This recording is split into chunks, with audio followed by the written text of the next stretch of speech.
Welcome to Harmony Talk, a podcast about dreamers and doers. We talk with people from different backgrounds about how they've gone from dreaming to doing. This podcast is sponsored by A.M. Skyer, a third-generation insurance firm founded in 1920. Honored to be hosting this episode, I'm Todd Stephens. My guest today has a name that became synonymous with one of the most storied franchises in NBA history. As the on-air play-by-play announcer for the Philadelphia 76ers for nearly 3 decades, he built a special relationship with the players, fans, and the city itself. He's also held the mic for NBC Sports, covering the 2016 Rio Olympics. He's appeared on NBA TV and Turner Sports, covering a variety of events from the Goodwill Games to Major League Soccer. He's a multi-time Emmy Award winner and was named Pennsylvania Sportscaster of the Year on more than one occasion. And those are just a few of his many accolades. Friends, fans, and players call him Zoo. It's an honor to say, Marc Zumoff, welcome to the program. Todd, it's great to be here, and I do want to thank the Skyers for having me. They're great people, and I am very grateful to be here and ready to rock and roll with you, my friend. That's great. Absolutely. The Skyers are the driving force behind this podcast. So I have to just ask you first off, who started calling you Zoo? It's funny because when I was in high school, for some reason, they used the last part of my name, Moff. But Zoo, I think, just became a natural thing because it's easy to say. And we always have a joke when you hear the crowd sometimes booing. My friend will turn to me and say, they're not saying boo, they're saying zoo. So Zoo seems to work just fine for a lot of different reasons. That's wonderful. It's a great name, by the way, very catchy and usable, that's for sure. Being with the 76ers for that many years, as a kid growing up in Northeast Philadelphia, as I understand, was this your dream job? It was. And if you think about who I was when I was growing up in Northeast Philly, it's hard to believe I actually achieved it. I certainly wasn't the person who my high school classmates would have said most likely to succeed. In fact, I'm not sure how many of my high school classmates knew who I was. I pretty much was a dweeby, sort of sit in the background kind of guy. I didn't have a lot of confidence or anything like that. And somehow, some way, I've woken up, 50 some years later, having done what I did, and still can't believe I actually did it. It's an amazing career. And you said growing up in Northeast Philadelphia. So those who aren't familiar with Philadelphia, the Northeast is a really large section of the city itself. And growing up at your time, what was it like being a kid in Northeast Philadelphia? It was great. It was an area that was growing, and we were one of the first actually to move into our area. And then I started to see other homes being built and was able to make friends pretty easy. And it was pretty much sports whenever you weren't going to school during the day. In the evening, sometimes we had a street light in front of our house, and we put up a basketball court, and we would play basketball till all hours. And it wasn't just basketball. It was football in the street. There was an empty lot across the street. We would play baseball and stickball and wiffle ball in front of our homes. And I just remember, even when we weren't playing sports, there were sports games that we would play.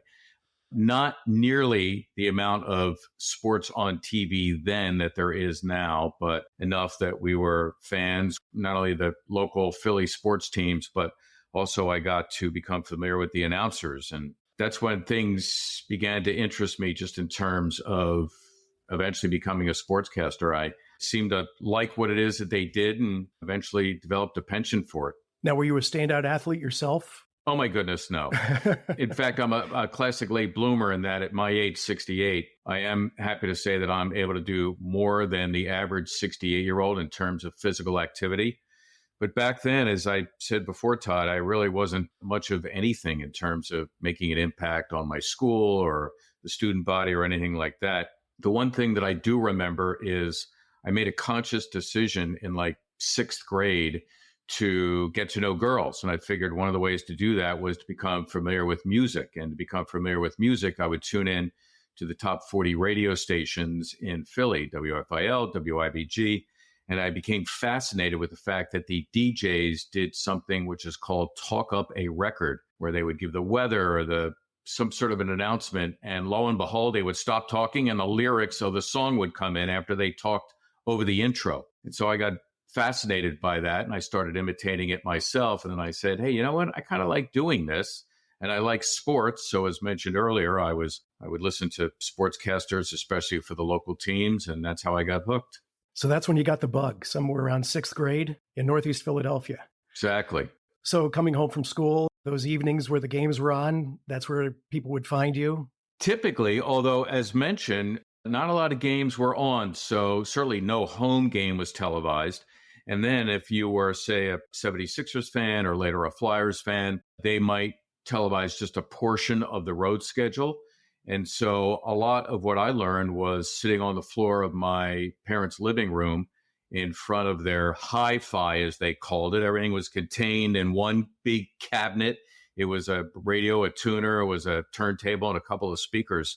And I just remember listening to the announcers and just feeling the urgency in their voice and feeling the crowd sort of vibrate through the living room floor. And that's what really romanticized the whole thing for me. Now, when you told your friends and family that you were interested in maybe doing this as a career, did they think that was something typical to come out of someone of that age, or were they supportive? I remember growing up, my father, who worked very hard, but had a lot of different jobs for one reason or another, a lot of it having to do, I guess, with authority figures that he felt were overbearing, bosses who he felt were unfair. And so he didn't hang on for jobs for too long, meaning more than a year or so. And so because he had so many jobs, my mother was afraid for me that I would eventually be in the same situation. So when I would mention broadcasting or sportscasting, it was not music to her ears. And so she wanted me to go into something more stable, a business or become a pharmacist or something like that. And so the support really didn't come until later, I have to admit. But fortunately, I was able to surround myself with friends, colleagues, students who believed in me, great professors at our school, Temple University, who had some great advice. And eventually my parents said, you know what, it seems like he's got some talent. And they eventually came on board as well. Well, that's a great story, because I think oftentimes what kid doesn't want to grow up to be a baseball player, but to come home and say, I want to be a sports announcer, it's something different. So that's a neat perspective. So you took that passion through high school. And how did it all start for you? Where did you really start getting your feet wet, so to speak? It's very simple. In fact, it's something that I teach a play-by-play class at Temple, and I recommend they do the same thing. When I was 13 for my bar mitzvah, I got a tape recorder. It was the state-of-the-art cassette tape recorder, I'll have you know. And I started to literally turn the sound down of the TV and do games into a tape recorder. I'd study rosters and that sort of thing. And then because, as I mentioned earlier, there weren't many games on TV, I had to get creative in order to get reps. So let me explain this the best way I can, especially to the 30 and 40 somethings out there. TV was over the air. There was no cable and no internet or anything like that. And so in Philly, we got 3 different commercial stations, a public station. That was pretty much it.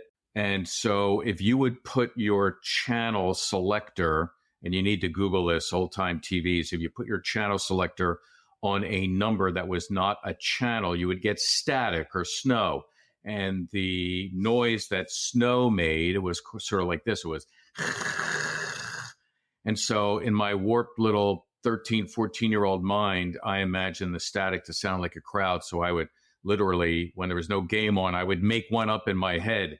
And I would use the static as the crowd. And so I would sit there and regulate it. And I would announce, here's Chamberlain to Greer. Greer back to Chamberlain. In the low post, hook shot is up. Good. And then I would raise up the sound of the crowd, and I'd listen back and I'd say to myself, yeah, you know what? It actually sounds like I'm out of game. Did you share that with friends and family and share the playback with them as well? I did, and they would laugh. And I tell that story all the time at different events, and people get a kick out of it. Of course, now with so many games on TV, I mean, as we record this, full clarity here, early in the afternoon, in the middle of the week, you can bet that you can go to some sports channel somewhere and tune in and there'll be a game on. No, so true. So true. And then once you decided this was going to be your career, what was your first job? How did you actually break into the broadcasting business, so to speak?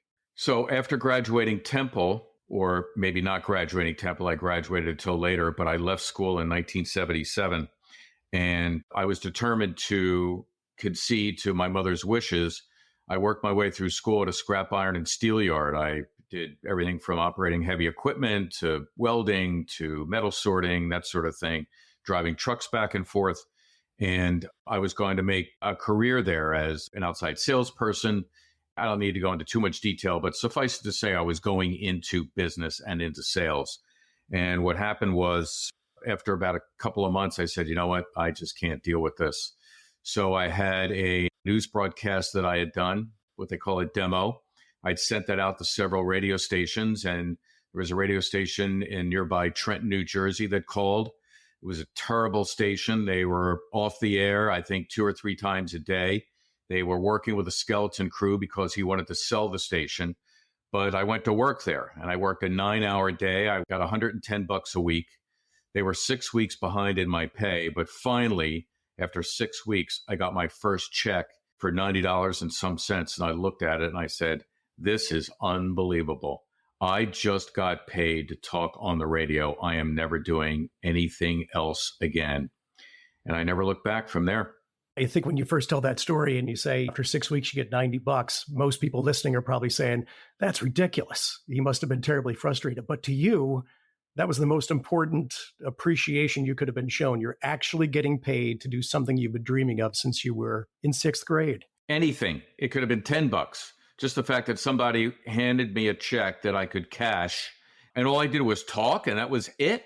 So it was an unbelievable feeling. That's amazing. And then fast forward now, you have obviously put a few jobs under your belt since that Trenton gig, and you make your way back into the Philadelphia scene through years and years. And somehow you get the opportunity to come into, I believe, Prism at the time, and you get involved with the Sixers with pregame, halftime, postgame. That must have been a huge, huge opportunity. So huge that I'm not sure I was actually ready for it. I got a job, Todd, in the early 80s, becoming the announcer for an indoor soccer team. It was the Philadelphia Fever. And the Fever, their last season of existence, 1982, they had a handful of games on Prism TV, which is the forerunner to what is now NBC Sports Philadelphia. They caught wind of what I could do then. The team folded, but they came to me and said, you know what, we'd like you to do some movie announcements, monthly movie announcements. I would come in, they'd give me $100 and I would voice over movie trailers and that sort of thing. Eventually, the 82-83 season started. And as you might recall, the Sixers won the championship that year. Was the last time they won the title. And they got rid of their halftime host. And they said, we would like you to do this.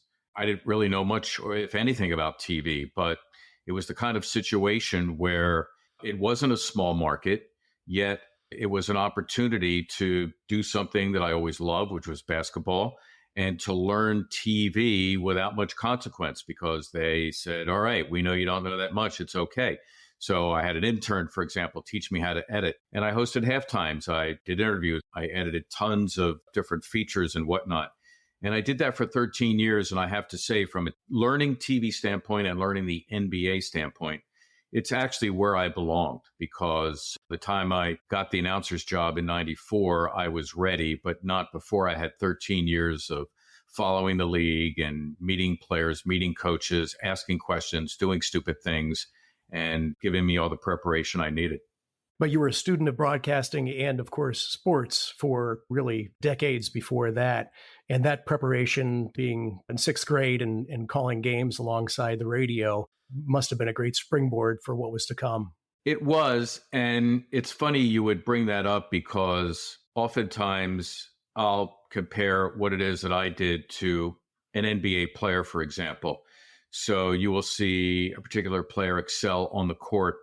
And while they did have formal coaching, let's say in college and high school and camps and all of that, a lot of what they do at the very heart of it is what they learned in the playground, playing in the parks. Same thing with me. A lot of times I would hear myself do something in a particular way. I said something or a phrase or my cadence. I recall doing that literally, and I still have the tapes to prove it, as a 14 or 15-year-old. So yeah, in many ways, way before I got paid to do it, what I did as a hobby and an early interest turned out to be a great training ground for me. And throughout that entire time of your career leading up to getting the courtside post, so to speak, did you ever get discouraged along that path and think, I've really been pushing this thing and I've been doing this now for quite some time? maybe I need to go a different direction or not? Or were you always destined to continue on that path? I'm actually going to answer yes to both questions. Yes, there were dark moments. Yes, there were times where I was passed over for promotion. Yes, there were times when I applied for jobs that I thought I was worthy of and did not get. Yet for some reason, and I can't explain it other than to say I had this inherent belief in myself that somehow, some way I was going to overcome the odds because I felt intrinsically as though, I hate to sound haughty about it, but it was my destiny that maybe not necessarily become the Sixers announcer, but to succeed as a sportscaster in that space. And so when I speak with younger people who have a dream similar to mine, I say, yes, talent and networking, contacts, anything that you can think of that would qualify you for a job. At the very bottom of that pyramid that you need to succeed, at the very base, the number one thing is the belief in yourself. Because if you don't believe in yourself, you're the only one a lot of times who's going to be able to pull yourself through the rejection in those dark moments. That's great advice. I've also heard you give advice similar to that, believing in yourself, with something that I think that anybody who steps in front of a microphone or steps in front of a group of people, whether it's the PTA or, the Supreme Court, experiences from time to time, and that is nerves, butterflies, stage fright. And I want to continue on in your career, but you've got great advice on that. And I think I've heard you put it in a very unique way in the past. I have a quote that says, nerves are the body's way of getting you ready to be a success. And the analogy that I often give, and we just had the Kentucky Derby run, and I don't know how it went off, but I know whenever I would watch a big horse race, horses would get into the starting gate. And these are well-trained athletes, and they are conditioned as soon as that bell goes to sprint for 2 minutes. And knowing what their job is when they get into that starting gate where they cannot move, they're anticipating what's coming. So what's going on in their body? Their adrenaline is coursing through their body. It's getting them ready to run the race. So similar to someone who performs, you're backstage, you're off mic, you're off camera, and you're starting to feel a case of the nerves. Certainly in my case, it wasn't, and I got nervous up until the very end. It wasn't necessarily a case of, oh my goodness, I can't do this. It was an acknowledgement of, my body is getting me ready to perform, where you need energy. You need to have your wits about you. You need to be thinking clearly. And so while I was waiting for that red light to go on, I felt a case of the nerves. But almost all the time, once I started talking and performing and settled into a rhythm, everything was fine after that.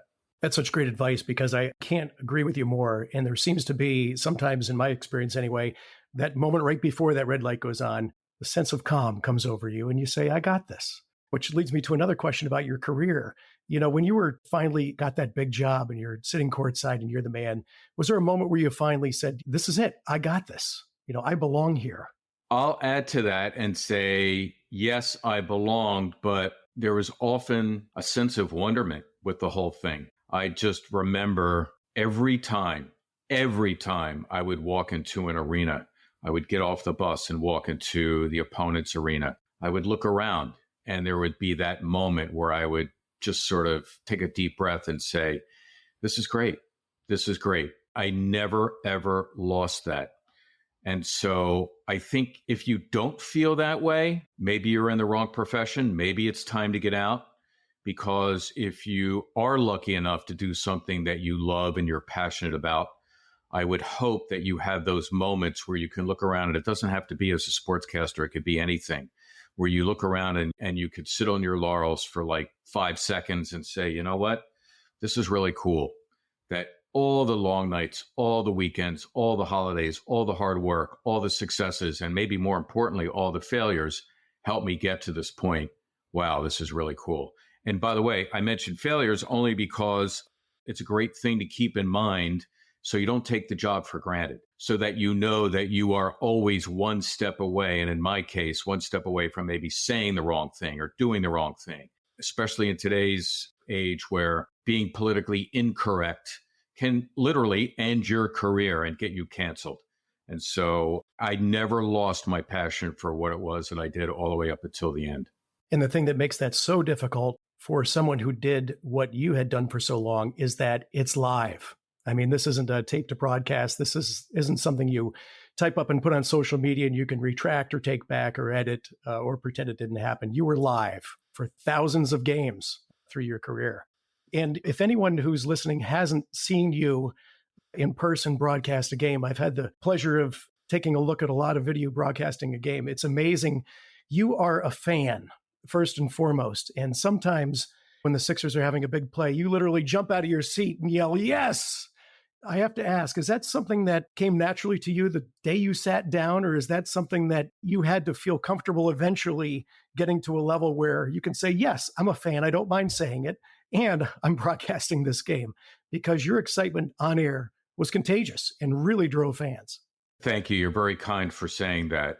I've always believed, based on my upbringing in Philly, not only the passion that we have for sports, but also the passion of our sports announcers, that having that passion while you're on the air, telling the story of the game through the eyes of the Philadelphia fan, so that when their team does well, it's great. When their team doesn't do well, it's not so great.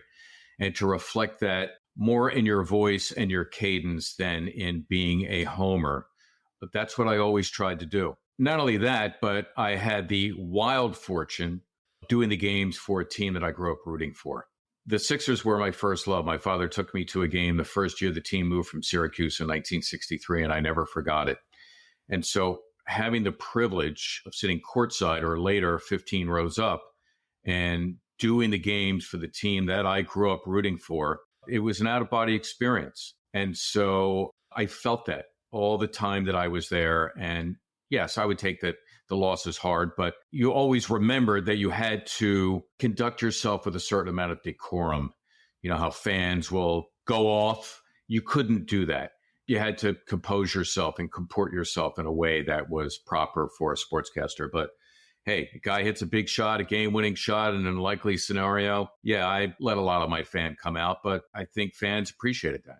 They certainly do, because they took to social media regularly through your career. Once social media became a thing, and certainly sang your praises for doing that, they felt like they were right there with you, which is a testament to your skills and your gift. And you also had something that's become known as zooisms, which are things that would fly out of your mouth, you know, in the passion of the game, so to speak. I believe, unless they were contrived, but I certainly doubt that. Coming in for a landing, thinking three, right down Broad Street, turning garbage into gold, and many, many more. Hauling in the mail, the Flight Brothers, I think you nicknamed AI and Larry Hughes. Did you have any favorite zooisms? First, let me say this. The 13 years I spent as the halftime person, I mentioned how good a preparation it was for me. I scripted hundreds and hundreds of features and other articles. And in doing so, it made me comfortable with the English language. And so by the time I got on the air, I was able to pull phrases out of the air, alliterations like garbage into gold.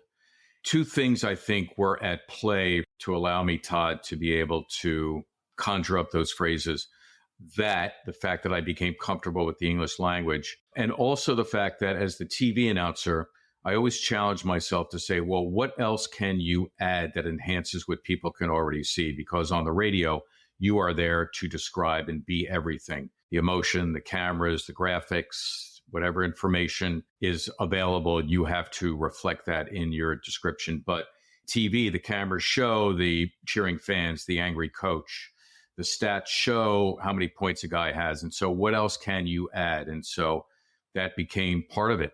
Garbage into gold. I just remember George Lynch, when the Iverson team was going to the finals in 2001, getting an offensive rebounding, putting it back. And when you pick up a point like that in basketball, they call it garbage points. And suddenly garbage into gold came out.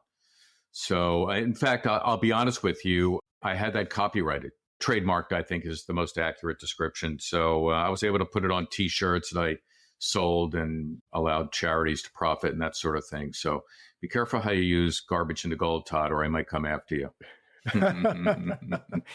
Well, it's a great pivot, because what I thought was really neat is Conshohocken Brewery started a beer, Zooism beer, which this is a big deal in and around Philly zooisms, especially thinking about what Philly sports means to the people who live there. And instead of profiting off of it, because you just mentioned if a charity can benefit from it, that's what I want to do.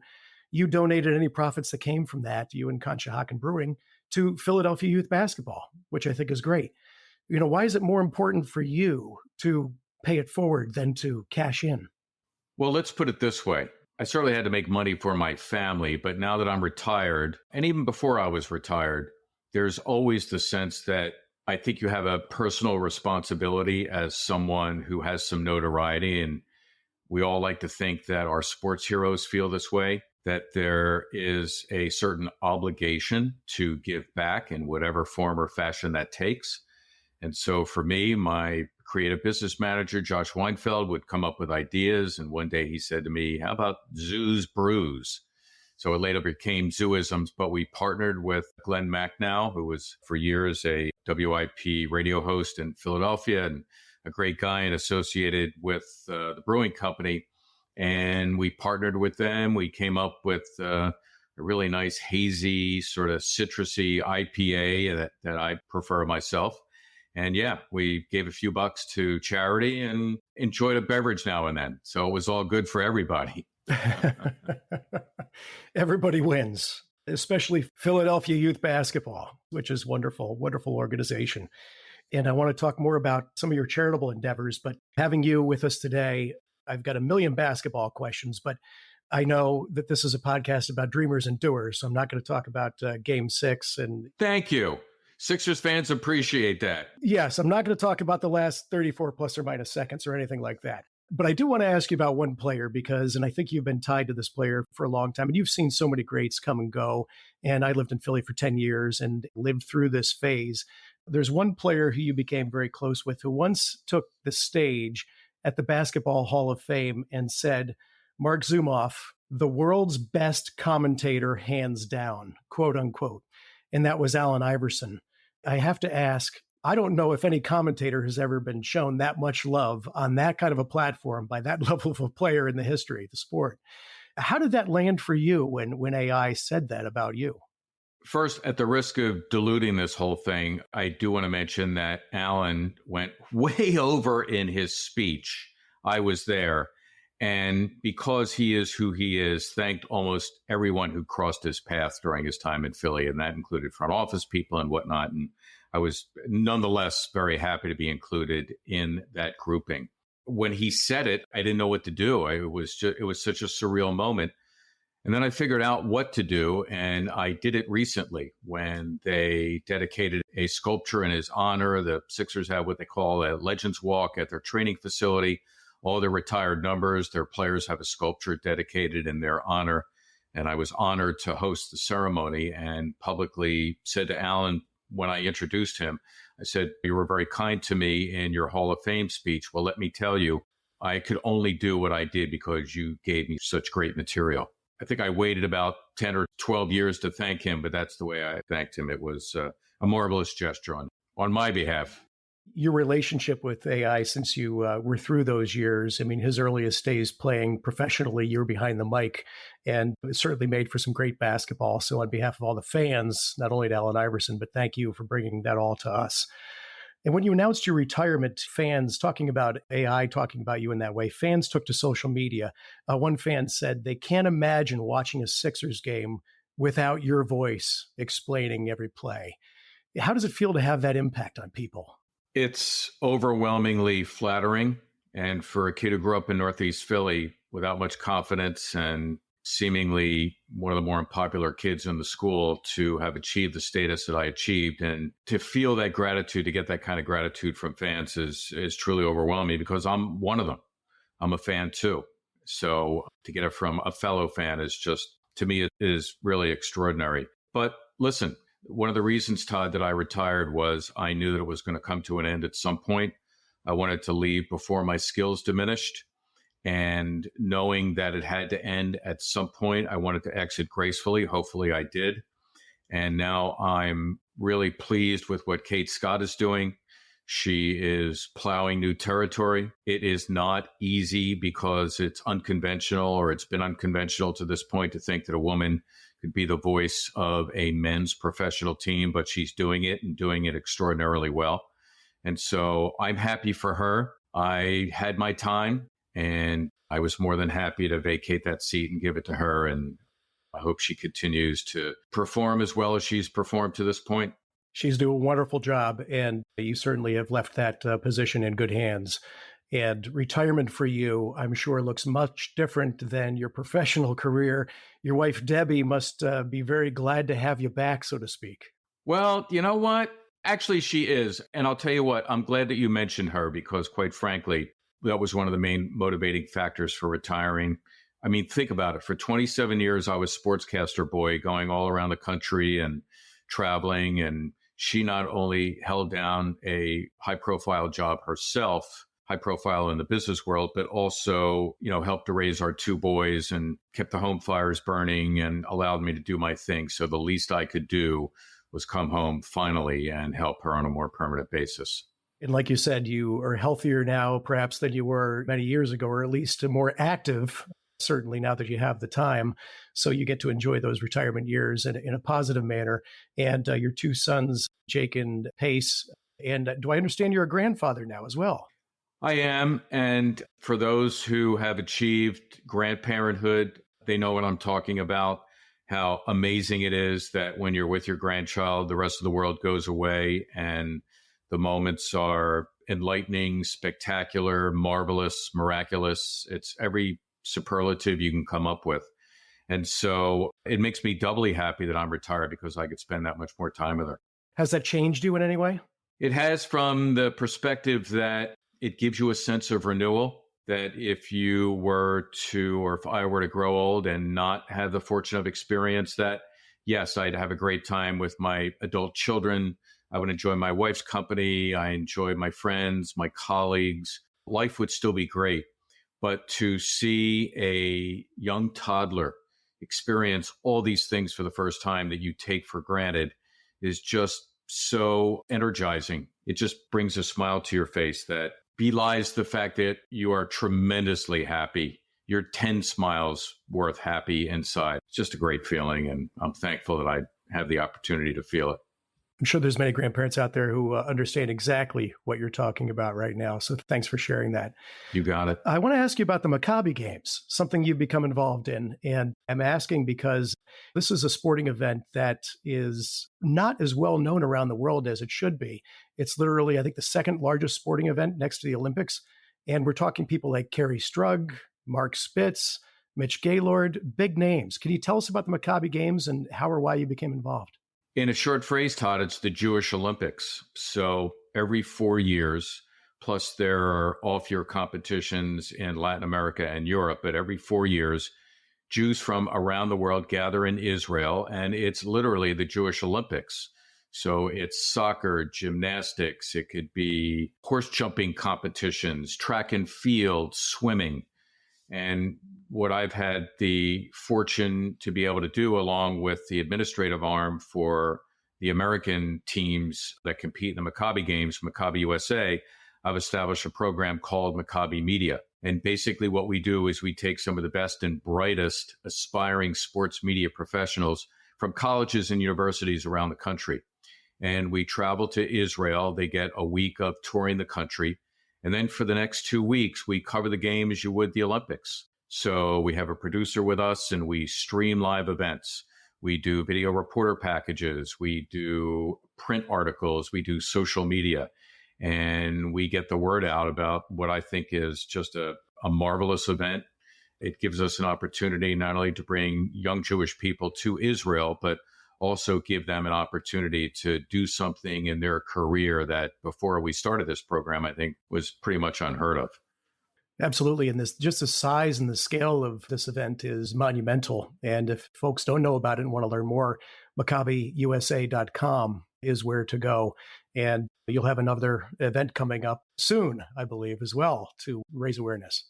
Yes, we go to London this coming summer, and it's just junior competition this summer because of COVID. Things have been squeezed together and they wanted to limit the competition to the juniors. But next summer in 2025, we'll be at many different venues in Israel and we'll be competing. And it will be, as it always is, an amazing experience for literally thousands of Jews from around the world. That's wonderful. I know we're running short on time, but I have to ask you about Fresh 24. You have a podcast called Fresh 24. I assume it's a shot clock reference, right? It is. Of course, now you get a fresh 14 when you get an offensive rebound, but Fresh 24 was something that I always said, and we kept the name. And as you might imagine, a Sixer-centric podcast. But it's open, Todd, not only to players, coaches, administrators, current and former, but anyone who has a Sixers rooting interest. So we've had Michael Smirkanish on. We've had people from all walks of life, movie producers and well-known business people in the area. And it's been fun for me to not only talk Sixers with them, but also to delve into their worlds and explore things that ordinarily I wouldn't be able to explore. Governor Josh Shapiro, one of your guests. Thank you very much. Governor Josh, by the way, we were texting in that Knicks series to the very end. He is a gigantic fan, and I know that I could text him about the Sixers anytime. And barring any urgent state business, when he's got a free moment and some of those long rides that he takes back and forth across the state, he will text me and we'll have our Sixer fix right then and there. Well, it's a great podcast. I've listened to many episodes, and if our listeners are listening now and they're going to another podcast today, perhaps they could check out Fresh 24. It's a very upbeat, very enjoyable podcast, timely and topical as well. I want to let you know that I am a proud Temple alum, as we referenced before. You are teaching there, yes, go Owls, and you are associate director at the Claire Smith Center. Can we talk about Claire Smith just for a moment? Another trailblazer in broadcasting for different reasons than yourself. Female reporter, covered the Yankees earlier in her career. Can you just talk a little bit about Claire and what she's done? I think most of the brilliant sideline reporters, studio hosts, play-by-play people who are women and have high-profile gigs stand on Claire Smith's shoulders. She's an amazing woman. And she was honored by the Baseball Hall of Fame, the first woman of color to be honored in such a way. She's a Temple grad, and we brought her back to Temple, and we established the Claire Smith Center for Sports Media. What we do is we provide programming that reflects women's issues, diversity issues. We try to inform the students, bring them inside that world so that they have an understanding of what people of color and women are up against. We try to level the playing field so they can compete in the workplace. And it's been an enormously gratifying thing for me. And then I also teach. I teach a play-by-play class. And I have to tell you something. I just got done teaching a social media class. And I want to thank all my students in that class because I think they taught me more than I taught them. It's an unbelievable world, social media, and of course now artificial intelligence. Look out below. We haven't even scratched the surface. Yeah, really. Before you leave, social media, online gambling, the game has changed so much in what's happening outside the game. I know the game itself has changed, the speed, the athleticism of the players, but this world today that we live in professional sports, compared to what it was like 29 years ago when you first started calling games, what is that like to you? Is it just night and day, or is it just a natural evolution? Certainly, it's an evolution. And clearly, what has happened is this is what's happened right here. This has changed a lot. And the internet connection that you and I are speaking over. So now anyone, and I mean anyone, can become a sports broadcaster. You can do it by setting up your phone at a game and broadcasting into your phone. Broadcasting, I use it in quotations. You can tune in your son's Little League game if you're on a business trip and you're 1,000 miles away because your wife has set up something. And by the way, you could see it in Nigeria too if you happen to be there. So this is what has happened. And of course, gambling, once Adam Silver said what he did to the New York Times in an op-ed, I guess 10 or some years ago, that sort of made it okay to think that gambling was going to be good. And of course, it's a great source of revenue for states. And now you have artificial intelligence, and I have no idea. I don't think the most advanced futurist alive today knows where that's going. We have really just scratched the surface on it. And as we're winding down, I have to ask you, Marc, just reflecting on your life, your career, your family, if you could talk to that sixth grader sitting back at his home in Northeast Philly, what would you tell him about the future? What would you recommend? What would you give as an insight? I just want to speak to the individual who has a dream and wants to go out and try to achieve it. And I will say two things about that. The first is that I do believe that everyone must look inside themselves and see what it is that they think was the reason for them to be put on this earth. It might not be apparent as it was for me to become a sports broadcaster, but think about the small things that you like. Do you like animals? Do you like to work with yourself? Do you like to write? You don't like to write. Do you like to work with your hands? Take those elements and put them together and then see if there isn't a career path that will match those elements. And then the other thing that I say, Todd, and this is the big qualifier, is that because of circumstances, whatever they may be, financial challenges or who knows what will impede that progress, you may not achieve that dream, or at least the ultimate goal. So be prepared to maybe go into an allied field or something that's close to it. But do that with the understanding that when you look back on your life, you could say to yourself, what? I gave it 5 years, 8 years, 10 years. I gave it everything I had, my resources, my time, my energy, my finances. And I know I did the best I could. I think you can live with that better than you can going right out of college, not trying to achieve your dream, and instead going right into something else that perhaps wasn't to your liking, but you felt it was more secure or something like that, and you never really gave it a shot. So dream big, give it a shot. Wonderful advice. It's sincerely appreciated. No, I appreciate the forum. Thank you so much. Absolutely. What's next for Zoo? That is a really good question. My plate is so full right now between working at Temple and working at Maccabi USA. I don't believe I'll be doing any sports announcing. It would have to be a Godfather offer. And even then, I think I have the temerity and the wherewithal to ignore the Godfather should he or she arrive with an offer that I can't refuse. I'm more than happy mentoring, doing other things. I did this for over 40 years. It was awesome. I have to say, Todd, I had the fortune, and not everybody could say this, to live my best life. Not that I didn't make mistakes and do stupid things along the way. In fact, I still make mistakes and do stupid things. But I know in my heart that what I was able to achieve was the most that I could have achieved. And it was clearly the answer to the kid who was growing up in Northeast Philly who wanted to be the Sixers announcer. By golly, in some way, I did it. And I could be more thankful for those who helped me along the way. Well, congratulations on a wonderful career and what you're still doing today. It's inspiring, and can't thank you enough for being so generous of your time today, Marc. We really appreciate having you on the program. It's been a pleasure. Thank you. You did your homework. You did a great job, Todd. By the way, let me commend you for that. And again, my thanks to the Skyers to providing a forum like this. It's awesome. All the best, Marc. Thanks again.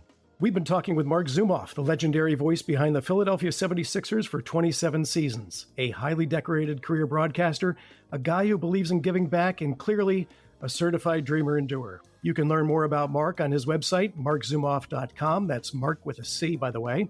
And you can follow him on social media. And please check out Marc's podcast, Fresh 24, a very entertaining show with great guests also. You'll be glad you did. This is HarmonyTALK, brought to you by A.M. Skyer, a family-owned insurance firm founded in 1920. I'm Todd Stephens. Until next time, keep dreaming and doing.